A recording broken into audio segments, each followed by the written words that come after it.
Commissioner Blank. Thank you, Mr. Chairman.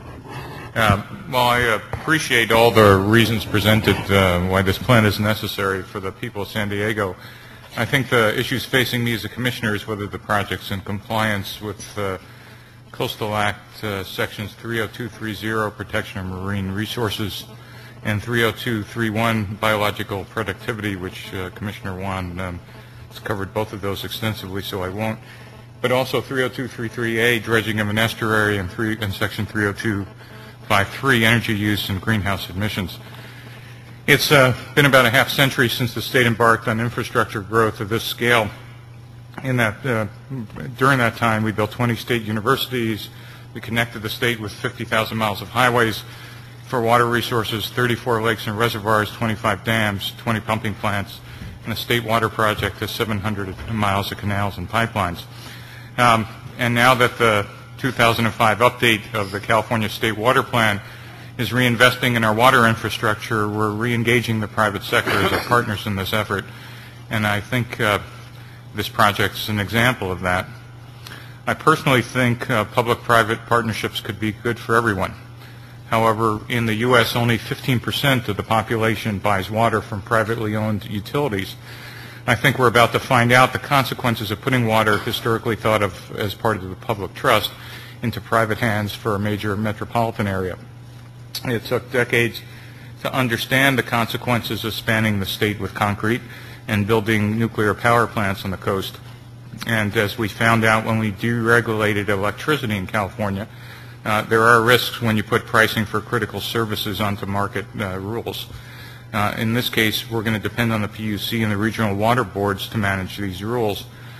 So I support this project in concept. However, given what I've heard in the last hour, I'm troubled by the applicants and some of my fellow commissioners' suggested conditions, particularly 8 and 10 in the motion proposed, which, for those of you who know my history, kind of strips me as a commissioner from oversight of this project, and I just have an issue with that.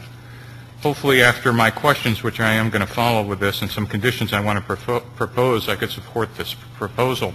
So let me start with my first question, and this is for my fellow Commissioner Thayer. One of the things that struck me was someone had mentioned that the applicant provided you with a contract to the power plant to the State Lands Commission. Is that correct? And did the Coastal Commission get that same contract? No, Commissioner, we didn't. Did we ask for it? Yes, in several request letters. Can the applicant come up and explain that, please? And I understand you asked, and just to make sure I understand, you asked State Lands to sign a non-disclosure because of some proprietary technology, which we do all the time for oil and gas leases. Why wasn't that provided to our staff?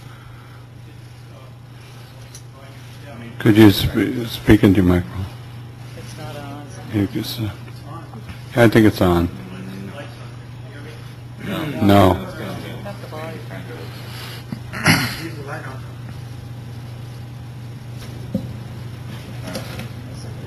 Go ahead. Can you hear me now? Yep. Very good. My name is Peter McLagan, Poseidon Resources. We provided staff, Coastal Commission staff, a copy of the short form of the lease, which is still a pretty hefty document that shows all of our rights to use the property within the power plant, the leasehold itself, the easements within the power plant, and all of the aspects of that lease that affect Coastal Act considerations are contained within that document.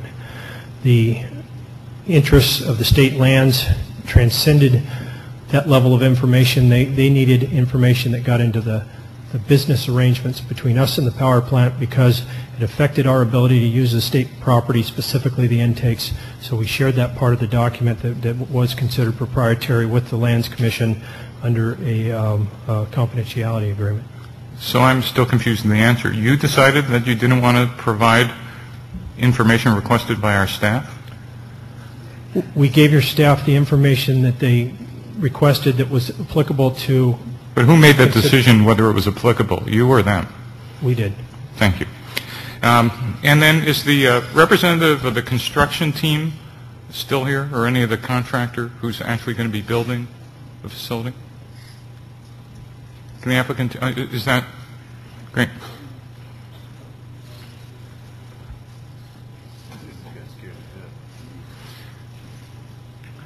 Yes, sir. For the record, Andy Shea at Fiona Agua. Great. Can you tell me what you learned from the Desal plant in Tampa? Lessons learned? Lessons learned. Lessons learned. As the co-partner down there with our partners at American Water, we actually learned the value of having an important owner, Tampa Bay Water, that worked with us in overcoming some significant challenges in remediating the Desal plant, which had not passed its acceptance test in 2003. We came on in 2004 within the partnership, and in a very short period of time came out onto the site and remediated the pre-treatment system, the RO system, and upgraded a number of areas that had significant deficiencies that were created by the turnkey contractor that was asked to leave the site. Was pre-treatment one of those issues? Sand filtration was an issue.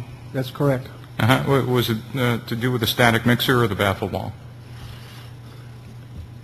The static mixer was not included by the previous contractor. That is an item that we remediated for the ferric chloride system. Your other question was related to the which ball? The baffle ball? Was there a baffle ball? The baffle ball. I can't help you with that. Okay. We did a significant rehabilitation of the two-stage sand filtration system into a single-stage system and put in a diatomaceous earth polishing system. And as my colleague from American Water stated, we just passed the 15-day acceptance test in flying colors. The nominal rating of the facility is 28 million gallons. We produced 29 million gallons on a sustained basis. Great. Thank you. Thank you. And is the representative from Carlsbad Water District here? No? Thanks. And explicitly, I'm not picking on you. You just happen to be the largest purchaser. And while you're up, let me just ask my fellow Commissioner Skirbo. Commissioner Skirbo, are water purchase agreements public documents, as far as you know? Me, yes. As far as I know, if the district is public, those documents are public. Great. Is the water purchase agreement available to this commission? Sure, upon request. By the way, I'm Mark Stone, General Manager. Yes, thank you. Do we have a copy of the district's water purchase agreements? Yes, Poseidon provided several of the 8. We don't have all 8, but Great. we do have some. Good. And in reading your WPA, at least the part that was posted in your board minutes, it assumes you receive a $250 acre subsidy. Is that still correct? Or? Yes, sir. And where are you in that, and what's the criteria for generating that subsidy? I'd probably have to defer that to the County Water Authority. There are, excuse me, our member, as a member agency of the County Water Authority, they are pursuing that with the Metropolitan Water District. But that's connected with a Poseidon purchase, water purchase, and water purchase contract. And when I read, again, the top-level bullets of the WPA, it said if Poseidon determines the water rates set under the pricing section of the WPA are insufficient to implement the private seawater desal project, Poseidon may terminate the WPA. Is that still correct? Or Poseidon? Yes. Correct? Where is the... it's okay. There's no wrong answer. I'm just trying to figure this out. Is there a term when the district, let's say the price goes too high, can the district terminate the contract? You know, I'm the general manager of the water district, but I'm very new to the district. That's okay.